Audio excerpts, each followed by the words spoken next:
silakan. Selamat ulang tahun. Kakak ulang tahun berapa, Kak? 14. Tanggal 14, selamat ulang tahun. Selamat menikmati. Kak Wisnu. Rebut tangan. Kita harus memobilisasi jemaat. Katakan apa? Jangan terlalu bangga kalau kita bisa punya karunia-karunia, kemampuan istimewa dan kebaktian seperti kebaktian rumah tangga. Tidak. Kita ada agenda yang lebih menarik. Oke, ini contoh. Akan memberitakan Injil. Apa yang kita sering katakan itu akan membawa hidup kita menjadi kenyataan seperti itu. Ya kan? Ada kuasa menurut kita kan? Maju terus. Ayat-ayat Alkitab sudah kita tahu. Tinggal bagaimana melakukannya. Katakan. Kalau kita sudah tahu bahwa Allah menyuruh kita memberitakan kabar baik, menginjil di mana-mana, apa yang menghalangi kita kan? Doa mereka minta demonstrasi kuasa. Kamu pertunjukan kuasa Allah. Sama-sama katakan gaya hidup, penginjilan.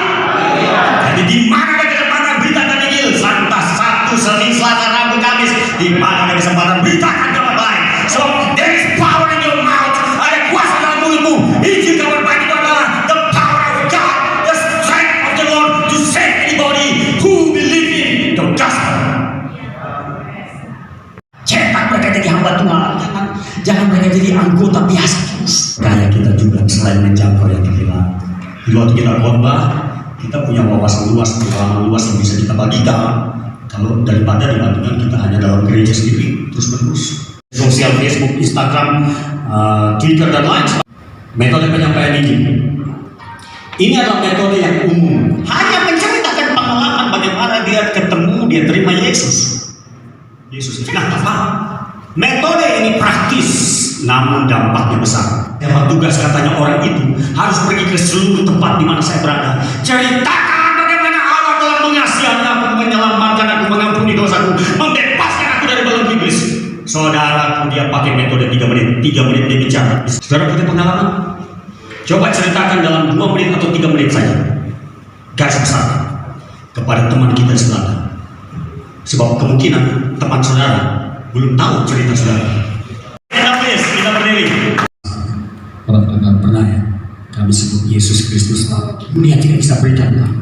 Apakah Bapak juga mau seperti saya mengalami damai sejahtera, tahu bahwa dosa saya diampuni?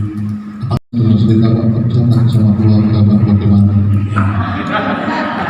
Jadi kalau Roh Kudus bekerja, tidak ada yang mustahil bagi Tuhan. Katakan amin.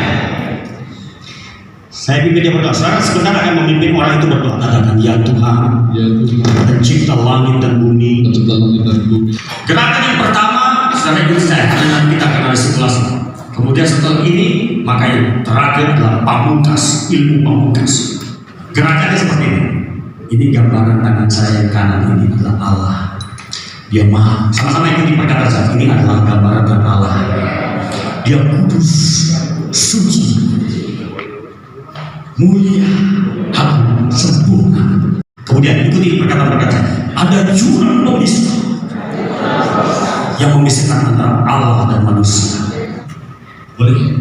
Ya. Sebelumnya beliau sudah cerita ya dengan metode tadi. Saya berikan pertanyaan, dia cerita, dijawab. Oh dia senang, jangan-jangan dia pikir orang ini menjadi Islam. Apa keturunan Bapak? Ya. Bapak, ada cerita yang kita tahu sama-sama itu. Yang orang pertama di Taman Eden itu, Taman Firdaus. Si Adam kan dengan